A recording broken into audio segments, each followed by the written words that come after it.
Talk Masters 2022. I'm Sharon, a convener at We Speak IIT Bombay, our Speaking Arts Club. I'll be moderating today's session. I welcome our speaker, Mr.Dirish Mohan, who's a charismatic, classy, and possesses a driven personality.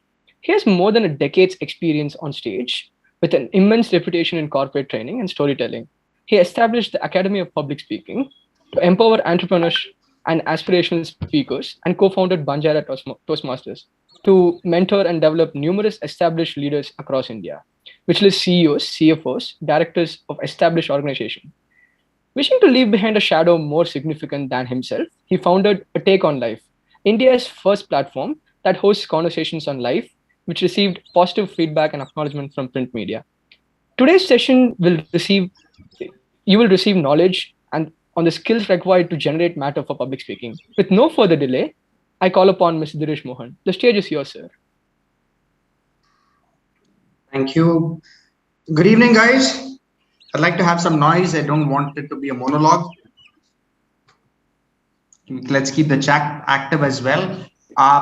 Largely, the session is going to be a Ask Me Anything session. So I'm not really here to come and give you any gyan. I have no intent of, coming and being verbose out here on the content and public speaking and so on and so forth. What I personally believe is that whatever time I spend with you, be it half an hour, be it 45 minutes, let that be a value add to your journey. So I would love to hear from you what you want and be happy to elaborate on it. Ask me anything that you want and I'll take it further from that. Probably that will throw open ways on answering questions around content and public speaking. Yeah. Anybody on the room is free to pose a question and I'll be happy to drive it.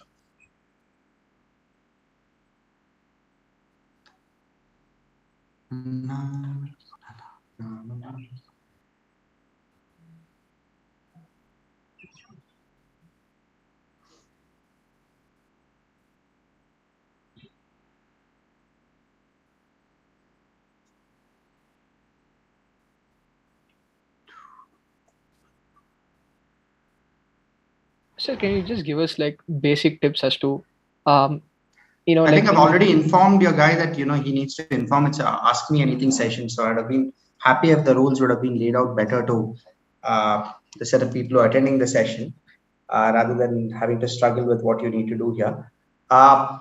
Anyway, given that I'm here, I'll leave you with a few thoughts. And if there are no questions, I'll wrap it up quick. Okay. See, fundamentally, there is a lot of noise around this concept that, content is about 7%, body language is about 38%, and voice modulation is 55%, and so on and so forth. And I'm somebody who believes that's absolute rubbish. Because if you don't know what content you have and what you're going to speak on stage, you are not going to create an impact in your audience's minds. So there is a fundamental rule in public speaking which says you need to speak to express, not to impress. Every time you try to use voice modulation, and there are many coaches in the market who go about telling that, you've got to change your voice like this. You need to increase your voice. You need to lower your voice. You need to create an impact.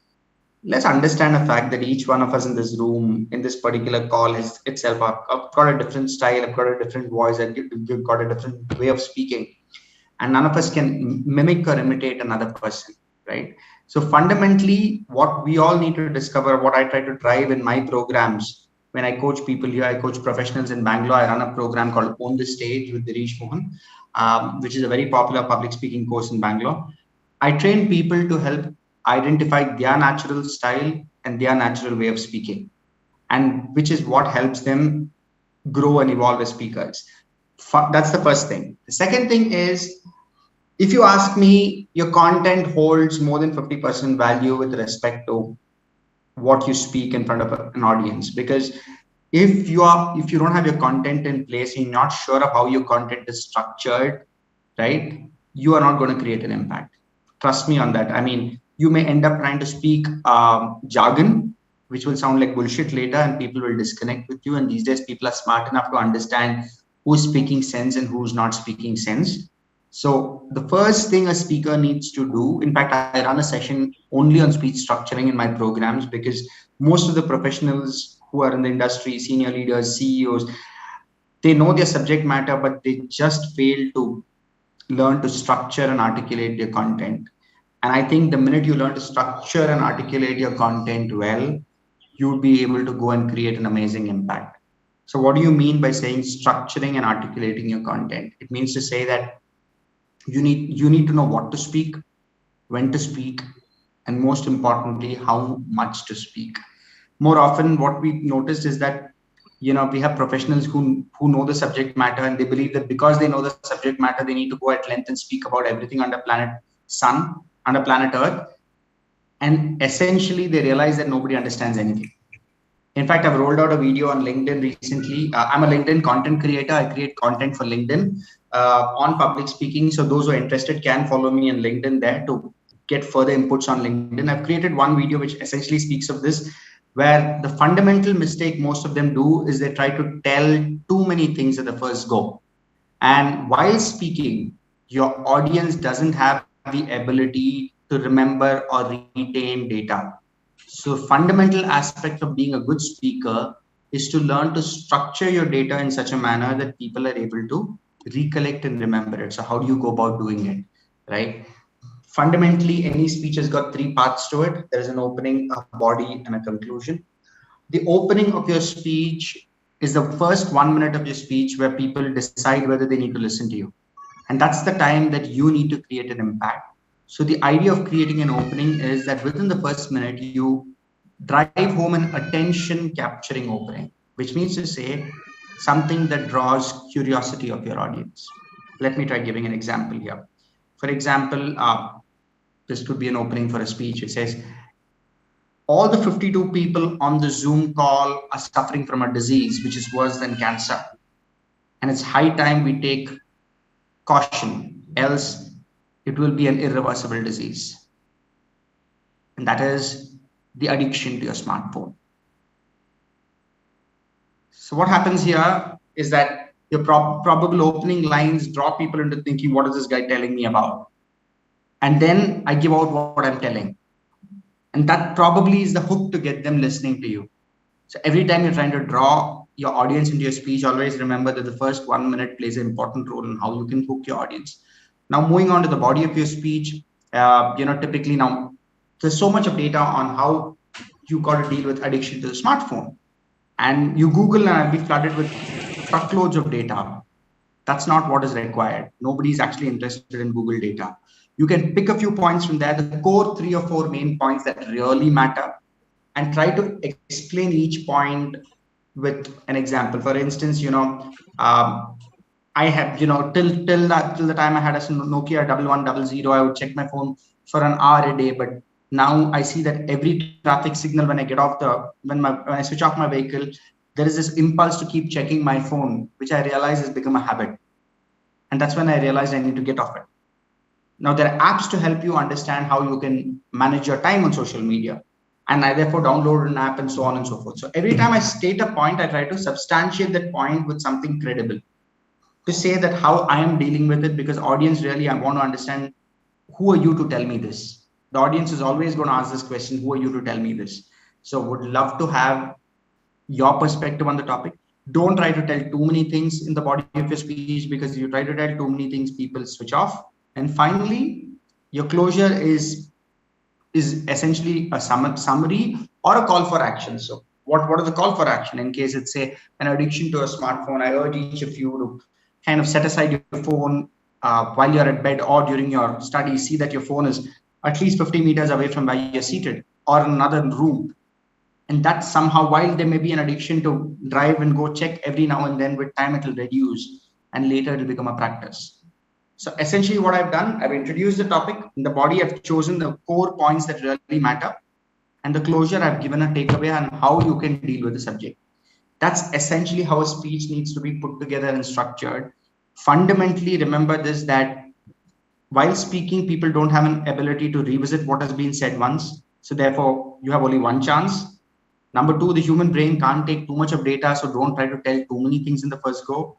Number three, learn to be precise. Also learn the law of repetition. The law of repetition is that you try to come and bring back the point when you're trying to summarize what you're trying to say, because that's when the human brain gets used to it. For example, when we see ads on television or we see ads that keep popping up, right? Why? Because they want you to remember them. And the same thing goes in speaking as well. The law of repetition is essentially trying to remind them as you're driving a closure and things like that on what you have dealt with so far. For instance, like I told you, one is that speak to express, never to impress. The audience can't remember, take too much data at the first go. So therefore, you need to be clear. You can't have too much of data points when you're trying to drive home a point. Within the first 1 minute, you need to create a hook, and your closure needs to be a call for action. So essentially, while I've dealt with this, I've come back to summarize this for you as well, because the idea is to see that you learn to remember these points, right? So anytime you try doing this is when people will remember what you have said, because in speaking, nobody gets a second chance. And which is why public speaking is considered a very popular space, and why people spend as much time in trying to master this art. I see some questions here. I hope whatever I've said adds value. I will keep taking up the questions and answering it. I'd like to have people actually voice their questions out to me, because I don't wish to. I'm so used to a live audience. I don't wish to see this as a as a one-way dialogue. Nevertheless, let me try to read through the questions. How to deal with situations when the audience doesn't respond? So the fundamental principle is that when you have a certain time, you need to learn to prepare. For instance, here at this point in time where I really don't have too much of an audience, where it's a monologue, I'm very clear about what I want to summarize, and I still don't see that there is not much of reciprocation. I would learn to close it out. That's a fundamental first principle you need to remember, because you should never drag yourself on stage. Stage time is valuable, people's time is valuable. You should learn to keep it to the T and learn to drive it. One is that you should also set the pretext on what you're going to do and how you're going to run the session. And the audience need to know how the session needs to be run, essentially, which is something I've communicated, and that needs to be put in place. Number two, assume you're delivering a speech where you're expecting the audience to respond to you at a certain point, where you've given a joke or a question, right? And they don't. If a joke doesn't work, you should learn to move on in life. You can't expect everybody to laugh for a given joke and so on and so forth. So if it is a question answer session or ask me anything session, sometimes people fear asking questions. Somebody needs a startup, then you need to kind of drive them to ask a question. So you got to pose questions before them, so that someone picks up on it and then starts asking. Once that starts off, then the rest will follow. It's often people struggle to start opening up initially. It's not that they don't have questions. So the best way to drive them further is by posing questions, which gives them scope to think and ask you questions further. But otherwise, if you think you've got a certain amount of time, you're done with what you need to speak, never drag your session, because you're not going to create an impact. Nobody likes somebody who overstays in a session. I hope that clears it. Is public speaking for technical or non-technical content different? Public speaking for technical and non-technical content, there is nothing different. The fundamental rules of the game remain the same. Typically, when you're delivering technical content, it needs to be before a technical audience. I see a lot of professionals who come to get coached by me who end up being too technical, even in a non-technical audience, and that's a challenge many face. But the rule of structuring remains. That is, the first 1 minute you try to create an attention capturing opening and create an attention capturing opening and explain what your concept is about. In the body of your speech, try to stick to the 2-3 points that really matter and explain that there's something called a point example point. So every time you state a point, you need to substantiate it with an example, an anecdote or data. And the closure, you need to summarize a call for action. This is a fundamental rule which most speakers fail to adhere to years into speaking as well. And the day you learn to do this, you'll be a very, very, very powerful speaker. And I can tell this to you with great amount of affirmation, because I run a course for senior professionals, and they've come back to tell me how powerful it's been for them at work. So just learn to stick to the norms of speaking, and it works. Next one is, if we like speaking apart from places like Toastmasters, how can you engage in public speaking more? I'm not here as a Toastmaster. I run my own programs. I am also Toastmaster by default. Is this a Toastmaster club, by the way? That's a question I wanted to check. It's not, sir. It's not. It's not a Toastmaster club, right? Okay. So unfortunately, in India, there is no other so-called platform that is there for speaking. I am a Toastmaster for the last 16, 17 years. But Toastmasters has got its own pros and cons. It's got its heart at the right place. But the quality of a Toastmaster club depends on the crowd there, the mentoring there, the ability, and it's become a mass movement today. So it comes with its pros and cons. But yes, a Toastmaster certainly provides you a platform to go practice, learn. Only thing is that you need to learn it right. Sometimes that goes for a toss, because Toastmasters these days, what I noticed from a corporate perspective is that it's a little too theatrical for a corporate audience, and that may not essentially work in a corporate setup. So you need to learn to be less theatrical in a Toastmaster meeting, and that's good. It took me a lot to unlearn a lot of theatrical elements in my delivery as well. So yeah, but I would never recommend any other club other than Toastmasters, because Toastmasters has got its values and cultures in the right place.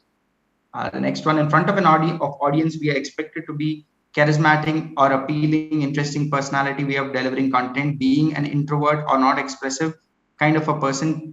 Can I call the lack of such my own style? Okay, this seems like to be two questions.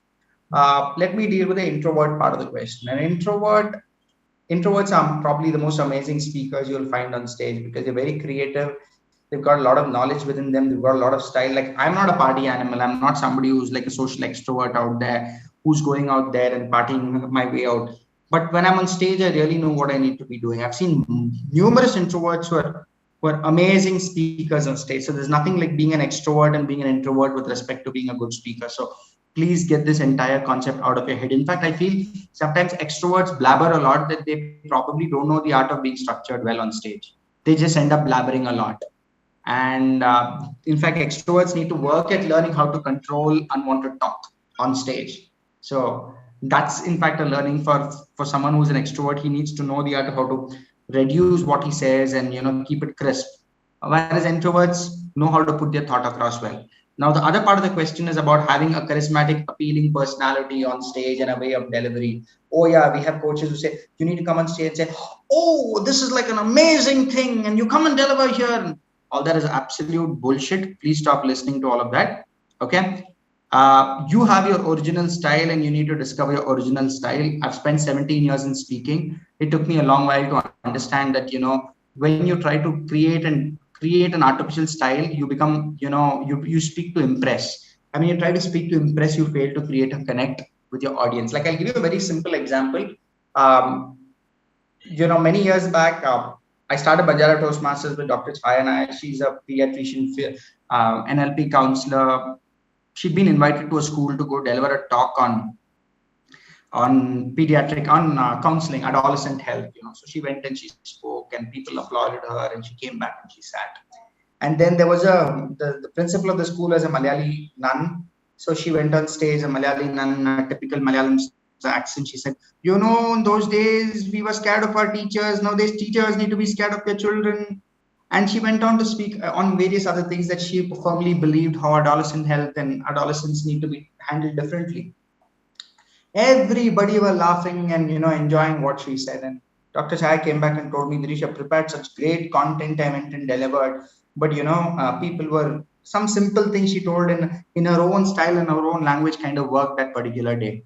So what worked for Sister Mariam that day was her genuine style, her original way of speaking, her own charisma that kind of comes up there. If you go back and watch videos of, say, the guy the pad man guy who made the sanitary napkins, pads, yeah, I forgot his name, Muruganathan or whatever his name is. You Google him, you'll find YouTube videos around him. He's got a typical Tamil accent, way of speaking, very distinct. English is not great, but he's able to go create an amazing impact in front of his audience, right? So this entire concept of wanting to have a certain style, which is what majority of the coaches also unfortunately try to teach you, is absolute nonsense. You need to figure your own style. You can't try to bring in someone else's style into you. It kind of becomes an absolute gimmick. A good coach will help you identify your style. And that's essentially what I do here in Bangalore. I help people, professional CEOs, CXOs, identify their original style, and that's what works. Okay. Whatever you said is speech. How is it different than public speaking? What is a speech? A speech is delivered to a public. Public speaking is nothing but a one-to-many communication, right? The fundamental unit of public speaking is delivering a speech.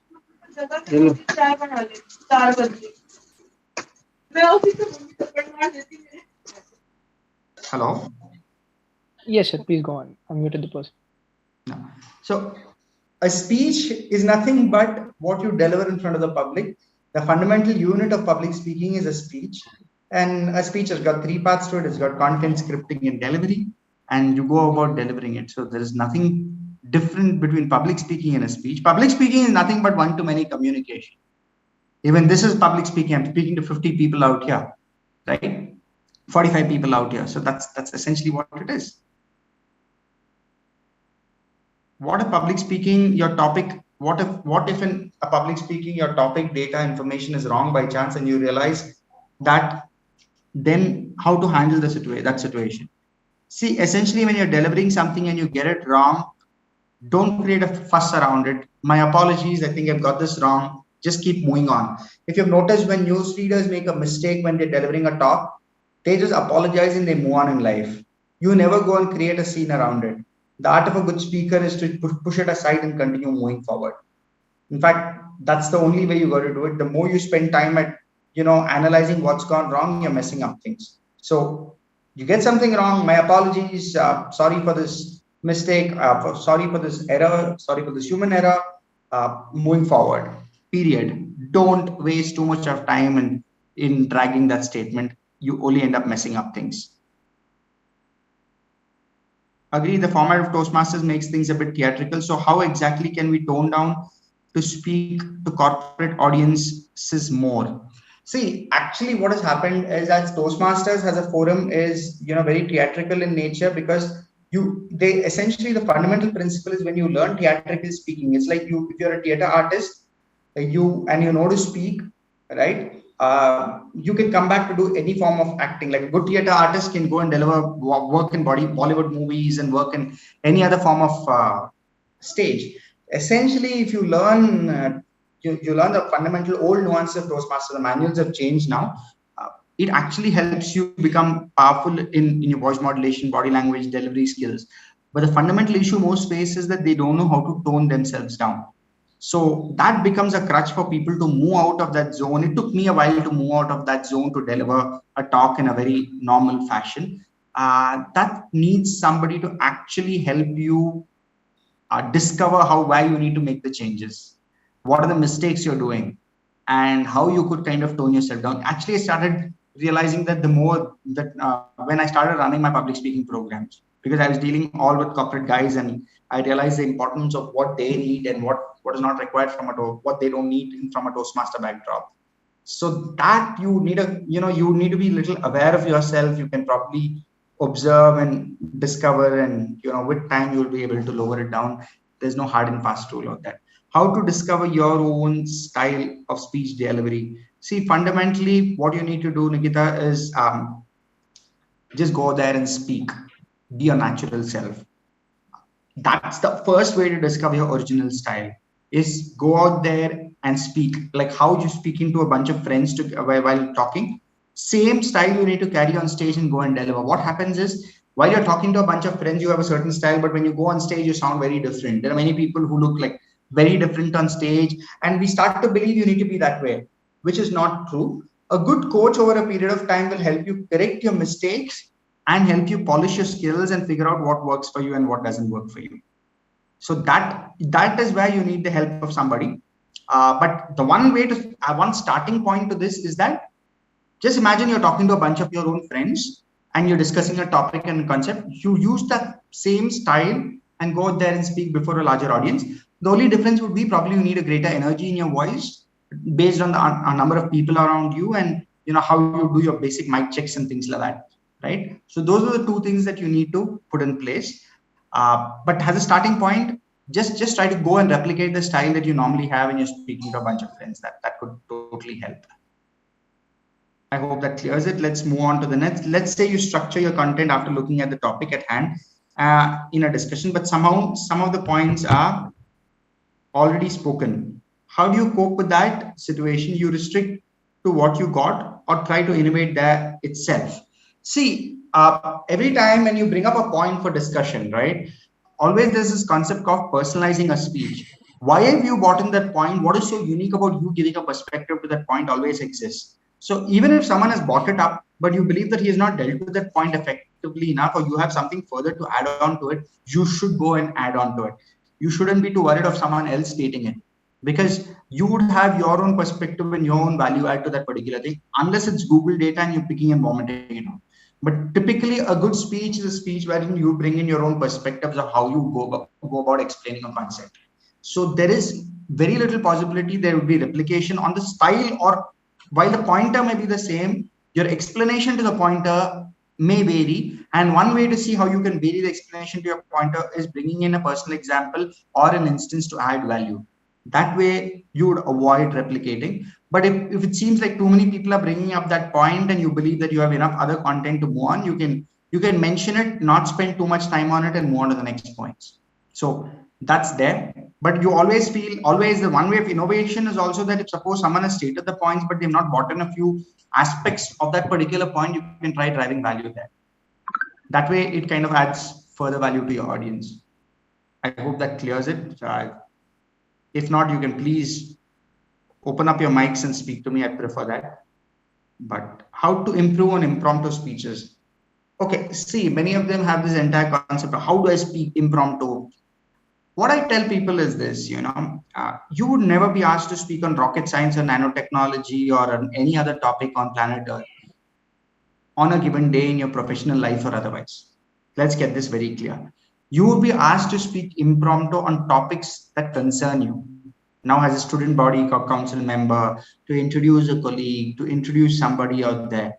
So the minute you learn structuring well, how to introduce a topic, there also subconsciously prepare a pointer in your mind. How can I be interesting in starting off? 2 or 3 main pointers around that particular topic, and how can I close it? Once you have that structure in mind, for instance, you got to introduce a colleague at work. That's an impromptu talk. You've got to say that, oh, he's been there with us for the last 7 years. He comes with this background. Number one. Number two, second point is, what is it so special about him that makes him a part of your team? He's probably the most meticulous, organized person who's with our team. Last year, when we went through this situation, he worked overnight to kind of entirely support the team. And that's something that he brings an amazing value add. Every time we have a challenge, we always reach out to him. And point number three is, essentially try to, summarize on what you want to say about him. And I think he's going to add further value to us in the days ahead. And we essentially see him evolving into a leadership role and so on.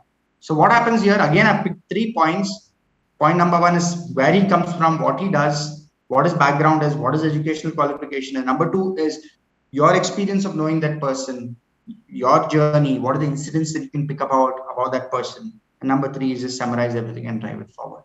So essentially, you're asked to speak impromptu. You'll only be asked to speak impromptu on subjects that you are aware of or subjects that matter to you. You won't be asked to speak impromptu on, any other topic. Yeah, suppose somebody asks you in an interview, speak about a pen. The one thing you need to do around this is to think different ways. One is the utility of a pen. Second is the color of the pen. Now, the cost of a pen, or probably you can go and speak on how a pen is mightier than the sword, and how we need to be responsible while holding a pen. Today, the real-time pen is your computer, your keypads, and how probably people are, spreading hate on social media, and how words need to be used with care. There are thousands of ways on how you can look at it. The only point is you decide on how you want, or you can speak on the economics of a pen, or probably you can speak of your journey of using different pens in your life. For instance, as children, we used ink pen, a fountain pen, and then we had the hero pen. There's a fancy of having hero pen. Then you moved into your high school, and later the gel pens came into the world. And today, a refill pen, a ballpoint pen, probably the most cheapest and most durable pen that we have around us. And how probably pens also were fancy with people like having a Mobla and other things. So think wide, think across when you got to speak of stuff like this. Maybe these things will come. I mean, because you're students and you may be giving interviews, you may have such impromptu topics. But otherwise in life, as you move forward as professionals, you will never be asked to speak on anything that doesn't really matter to you. As simple as that. I hope. And okay, how do I improve on impromptu speaking? One way of it, suppose you're asked to speak on such things and you want to do it. Every day morning when you get up, look around and see an object outside the window or in front of you, pick it up and start speaking about it. And keep thinking about it through the day and see what are the other points you can add about it. It's more about creating a zone of practice in yourself with time you kind of get better at it. So I won my second place impromptu speaking in Delhi in 2007 as an engineering student. So what I would do in those days, I was very passionate about speaking anything under the sun. Every time when I would go to college, I would look around for billboards, I would look around for taglines of different things that I would see, and I just think of what I would speak on that particular topic through the day. And that was one way I got better at it. So that's one way you can actually try getting better at it. Sometimes I become self-aware while speaking. This disrupts the flow and I can't deliver effectively. How to avoid this? This is a problem that everybody faces. That's why it's called stage fear. You start delivering a line and then you start thinking of the next line and you're worried about, basically you're saying something in your mouth, but your brain is thinking of the next lines and you're actually competing with yourself, right? So what you need to do there is two things. Why does this happen? This happens because of fear of failure, and this happens because of the fear of being judged. Okay, the fear of failure exists in life. All of us have failed in life. We all have gone through our own struggles in life, and the minute we make peace with the fact that you're going to have a failure on any given day, it's perfectly fine. I mean, you just got to be ready for an occasion. For instance, today for me this is a one-way conversation statement, probably not a great session for me. That's part of my journey, and I'm pretty blunt and clear about it. And as a professional, I still need to know that it needs to be a one-way monologue, and on any given day when I'm put to a situation, I will have to do it. I would do it, right? So I have mentally prepared for it, because as a professional, you never really know what kind of situations come up before you. You can never predict it. So you got to be ready for failure. You got to be ready to accept glitches. You got to be ready to accept things, and think of the worst case scenario. What are the worst case scenario? I would wrap up this session in 10 minutes and go. 40 minutes down the lane, I'm still speaking. So essentially, that's how you got to look at it. And I'm just giving an example to help you guys understand better, right? With respect to other thing is fear of being judged. How are you going to be judged as a person? Now, the funny thing in life is that we all end up taking ourselves too seriously. We think we are rock stars in this world, and if we kind of goof up, the world will look down on us and people shame us and all of that. In reality, the world is actually way too busy to bother about their own things. I have people who come to me to learn public speaking, who like goofed up when they were in high school, and they still carry the baggages with them. And it's like 20 years down the lane and they still have those blocks. There are cases where I've sent them for therapy and I worked with them personally. And there are cases which I've helped them get out of it by stage practice alone, right? So the fundamental principle is that you stop taking yourself too seriously. When you start taking yourself too seriously is when you kind of goof up things. The third thing is that when you're delivering a speech, remind yourself that it's not about you. You're nobody. You're just a messenger. Why do we deliver a speech? We deliver a speech here to add value to your audience. And that's the fundamental rule. If I'm sitting here and I'm talking, virtually to a bunch of 40 people here, if I'm adding value to y'all, even if one person in the audience finds value in what I say, I consider the session to be successful. And that's my base level starting point, which is probably keeping me speaking. So when that is an objective that's in my mind, I'm happy with it. Everything over and above that is a bonus. So try to stick to these three rules. One is that, accept failure as a part of your life. Don't expect everything to go hunky-dory. Number two is don't take yourself too seriously. Number three is that ultimately you're only a messenger. It's the value of the message that really holds your audience together. And when you try to internalize these three things, you would be far more comfortable on stage than anything else. I hope that clears it. If it's not, please do ask me. Sometimes it becomes tough to get the right word when doing impromptu speeches. Is it necessary to have good vocabulary and become a good public speaker? In fact, I put out a video on this as well. The fundamental principle of being a good public speaker is that you need to have simple words in your vocabulary. You cannot afford to have complex words, because if you use some complex word and somebody in the audience doesn't understand you, they'll go Google it and they won't listen to you any further. So if you don't get a certain word, more often people believe you need to have great vocabulary. Let me tell you this, every batch of my public speaking course, I have guys from IIT, IIM grads who come in, right? Amazing guys like you, amazing brains, extremely intelligent, 15, 20 years in the industry.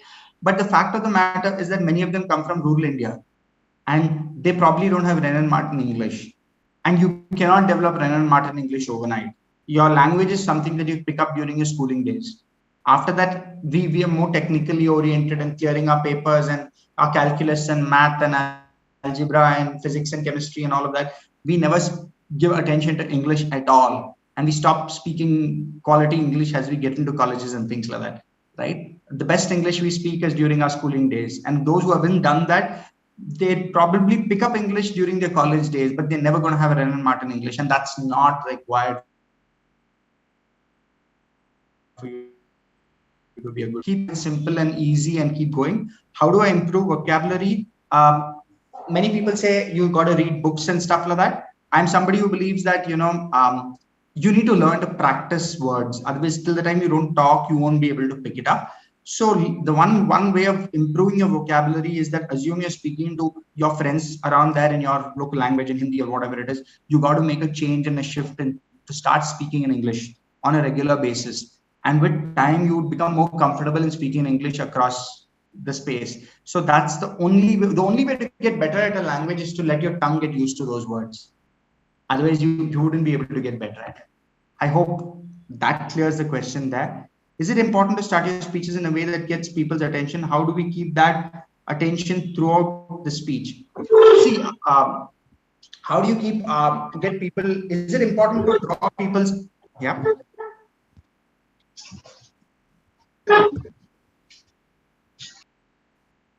I've muted the speaker. Please continue.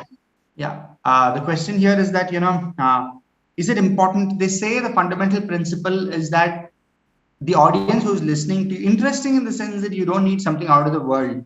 You need something that keeps them hooked about what you're saying, something that is interesting. So the one way of trying to drive that is, you go out there and write your speech.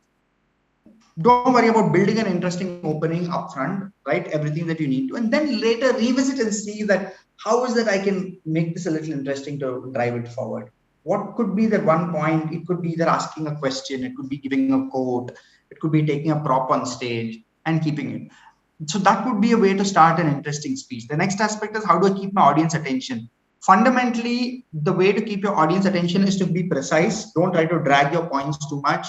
Learn to explain it. Always try to bring examples and stories. Storytelling is a fantastic tool to keep your audience engaged. So when you're delivering a speech, when you state a point, try to explain that point with a story. For example, say 5 years ago, I used to spend 7 hours on my phone, and I realized that it was getting to me and my eyesight was getting really, really bad. And I one fine day decided that I would not take my phone from between 2 to 4 in the evening and between 8 and 10 in the night. I used to struggle a lot with it, but with time, I've kind of made it a habit today. What I've done is I've used an anecdotal personal story to explain what has happened. Here, people find it interesting enough to stay hooked because I'm explaining my journey out there. So every time you're trying to explain a point, if you can bring in something called an anecdotal story, which is anecdotal stories are nothing but short stories, like what I told just now. Example story, which don't drag too much.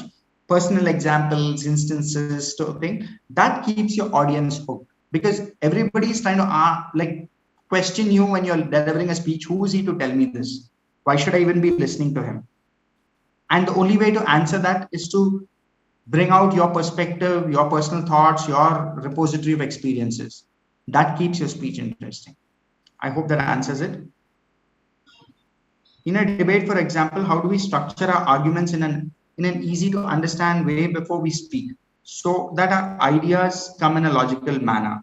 The fundamental principle of a debate is that you need to again learn to a debate or a group discussion is that you can't go and you shouldn't speak too much, neither should you speak too less. You should learn to interject at the right times, and you should drive home your points in the most effective manner. So if you're going to agree to disagree on a topic, I agree to disagree because of these 3 counts, because of these 2 counts, and explain those 2 counts, and then leave the floor open to the other person.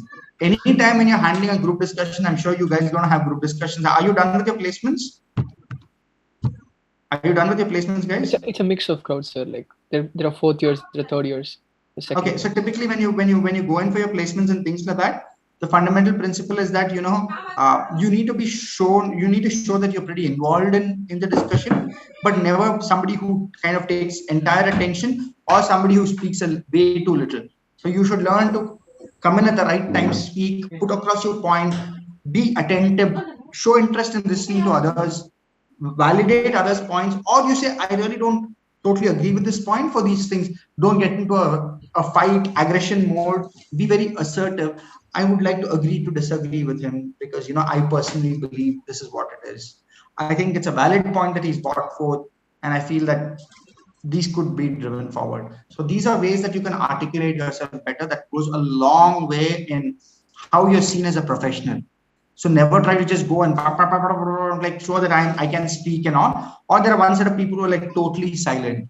You can't afford to be on both ends of the spectrum. And there needs to be dignity when you agree or disagree in a topic as well. Because ultimately people are looking at your behavior and your way of articulating your thoughts. So don't speak too much, don't speak too less. I hope that clears it. What are the next one? There are two more messages here. Sometimes we don't know who our audience are. They may be from different background, different culture, etc. How to keep connected throughout the speech? Okay, see, fundamentally, every time you're going to deliver a speech, you know your audience beforehand. You know your audience as in whom you're going to speak to. Like I know today I'm going to speak to a bunch of students who are in their third year and fourth year, which is why I wanted to be ask me anything question. I didn't want to give gyan, because whatever I wanted to come and speak, whatever you guys want to ask me, I want to come and share my knowledge, and that adds value to you, because I know probably that you'll only listen to things that make sense to you. So I don't want to come here and build a session and run a PPT or run a 45-minute session. That's my thought process. Very simple. Keep it fluff free, keep it clear, keep it straight. You have no questions, I'm out. Because I know students don't have great attention span. They're also like looking at what value is there. If not, I'm off the call. I would only speak stuff that you need. At the same time, if I build a presentation and I come and deliver it before you, it may not add value to your journey.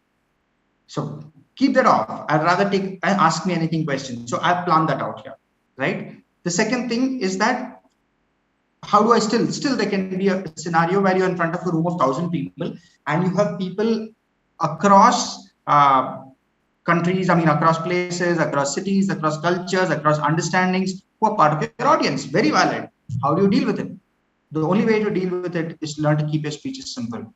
Simplicity is the greatest sophistication. I've in fact put out a video on this as well as a part of the LinkedIn Creator Accelerator program. If you visit my profile, there's a thumb rule I follow that says that you need to write a speech that caters to a high school student.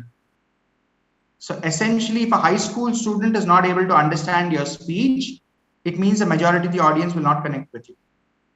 That's the best way to build a speech. You need to build a speech which caters to a bunch of high school students, and that will add value to them. So that way you're playing a safe bet that, anybody who walks into the room across the spectrum will be able to connect with you. In case of a large audience where you're not too sure of what kind of a crowd is going to come in, you don't need to raise the bar. In fact, the most powerful speeches are the most simple speeches. Often people think that they need to bring in a lot of powerful elements into your speech and stuff like that. Not true.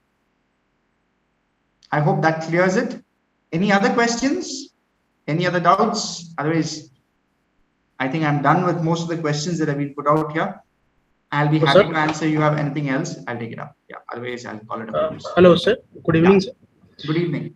Sir, actually, sometimes we prepare very well content for the public speaking, and just before going to the stage, our heart rate become very rapid, and we generally forgot most of the things. So, how to overcome that, or how to practice that to deal with? See, Ashish, abhi kya hota hai ki more often than not, all of these come because of it's a subconscious game. Okay. hai?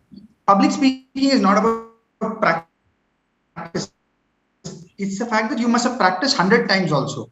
But वो डर आ जाता है कि यार मैं कैसे जाके deliver करूँ करके, right? तो उसके लिए, which is where I coach people to tell them that first thing is accept yourself that this is me. This is what I want to go and tell. मेरे पास content है, मुझे पता है कि मैं क्या बोलने जा रहा हूँ. अगर ऑडियंस में एक भी आदमी को मुझे ये जो बोले इंटरेस्ट लगे तो सही है, मैं जाके बात कर लेता हूँ. जो मेरे दिमाग में है जाके बात कर लेता हूँ. You got to build that attitude into you before you get on stage. Because the minute you do that, And with practice, then you will become comfortable. But when you start, initial time में जब start करते हो तो ये बहुत चलता है दिमाग में कि everybody is seeing me, I will be judged. I'm telling you guys, majority of the people who sign up for my programs are CEOs, CXOs, 15 years, 20 years in the industry, struggling, and they come back with the same query. What are you asking me? Okay. So I take them into the program, I give them a platform, make them do it a couple of times, help them understand how it is done, and they get done with it. But to start, you have to be here. I know what I know. I am who I am. My language is this. My style is this. This is me. And let me be this way. भाड़ में जाओ दुनिया, ये मैं हूं, मैं जाके करके आता हूं. ये attitude मन में रख के जाना है. When you go and keep that attitude and go speak, then your fears will automatically come down. Which is why I keep telling you, don't accept failure. If it doesn't work, it doesn't work. Which is why you accept failure. Number two, don't consider that you're such a big person in this world. Nobody actually, if you mess up also, एक दिन याद रखेंगे, दूसरा दिन लोग भूल जाएंगे. Yes. दुनिया में कोई उतना टाइम नहीं है जैसे किसी के पास. और तीसरा ऑब्जेक्ट ये रहना चाहिए कि if it's an audience of 1,000, like for example today, even one person has found value in what I've done for this half an hour, 45 minutes, I feel it's valuable enough for me. That's my base point.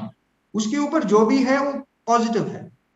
And the minute you mentally place this into your mind, you'll be able to handle everything else. What happens is we kind of complicate it in our mind. Yeah. Yes. When we complicate it in our mind, then it becomes difficult on stage. So most of the coaches say, oh, you try to do this exercise, try to do this, it's basically to cool your mind. और कुछ नहीं है. So the minute you totally change the way you think about it, ना, you will be able to do a better job. And once you do a better job, एक बार किया, दूसरा बार किया, तो फिर confidence आ जाएगा automatic. कि पहले किया हो ना, तो कर सकता हूँ. That should be the attitude. I hope it clears it. Yeah. Yes. Thank you, sir. I think someone has posted a question. A lot of times it feels that even though we are clear about what we're going to speak, the way we speak gets messed up right at the start of the speech. As a result, we lose confidence of our content. I think I just answered this right now. I think it's a very similar content, is that the reason you mess up is because you're not, you get worried about how you're going to be judged, what the world is going to think of you, all of these things. The one way is to detach yourself from that entire concept and say, keep boss, what I know is what I know. I'll just go and speak my mind out there. Trust me, that works. Even if you're fooling yourself at that point in time, it works. And later it becomes a practice. So I'll give you one example, So till 1954, there was a belief that no one could run 1 mile in less than 4 minutes. And in 1954, a runner by name Roger Bannister ran a mile in less than 4 minutes, in 3 minutes, 59 odd seconds, right? And it was called the magical mile. What was characteristic about the magical mile was not that he ran it, but after he did it for the first time, within a week, 10 people did it. Within 2 weeks, 10 people did it. एक बार किसी ने करके दिखाया तो then they are able to do it again and again.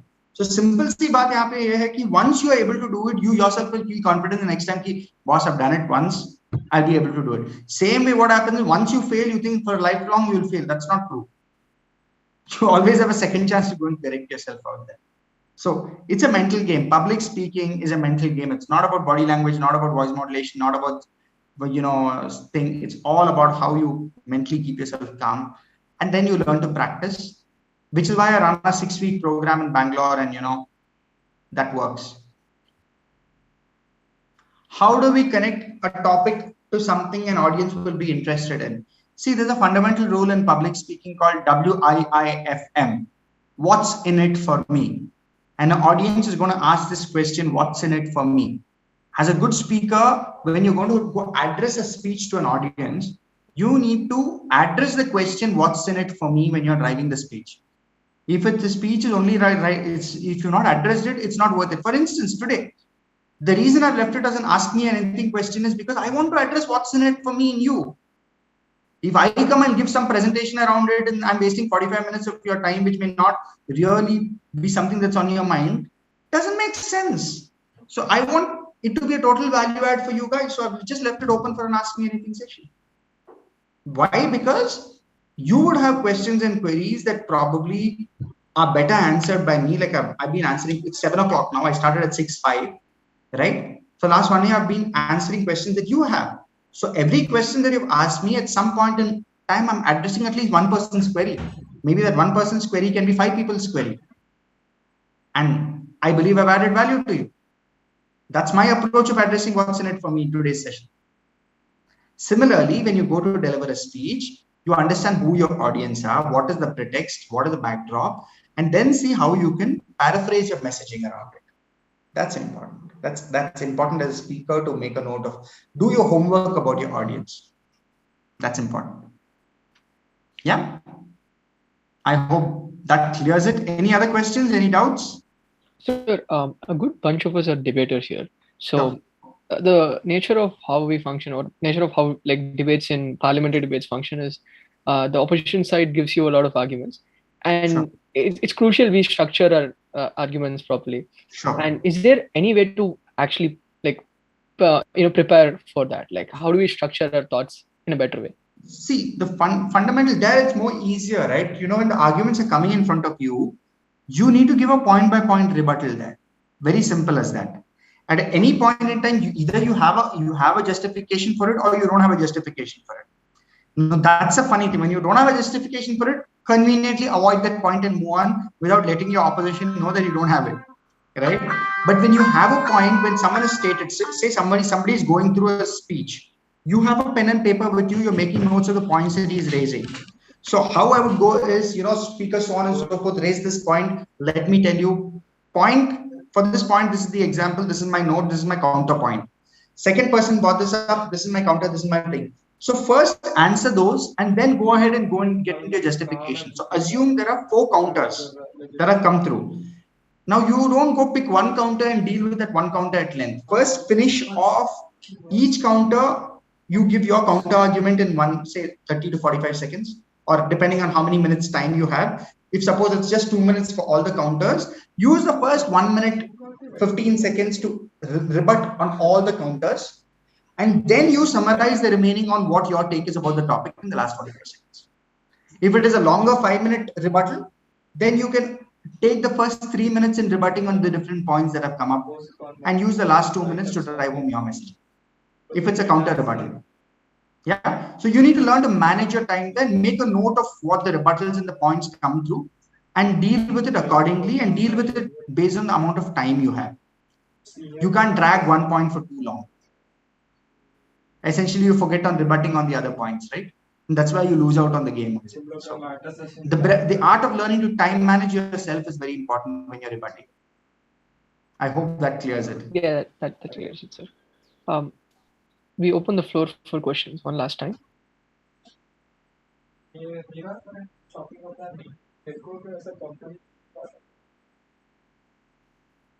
Sir, any closing remarks? Cool, nothing, guys. I hope whatever little I could share has added value to you guys. And if you need any further help, you want to stay connected, you can connect with me on LinkedIn. My name is put out here. I'll be happy to stay connected with you. And do follow the content. You'll probably find value adds, and I roll out short videos on LinkedIn, and I roll out posts on LinkedIn as a part of the accelerator program as well. So that could help you guys in your journey. Otherwise, I hope I've been able to add value to you in the last 1 hour, and that's the wish that I have. Thank you so much.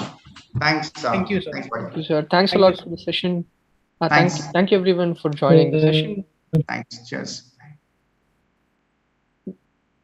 Thank you, sir. Thanks a lot again. We'll be having a third session of Talk Masters on Thursday. Please do join in for that. This concludes second workshop of Talk Masters. Thank you guys for joining in.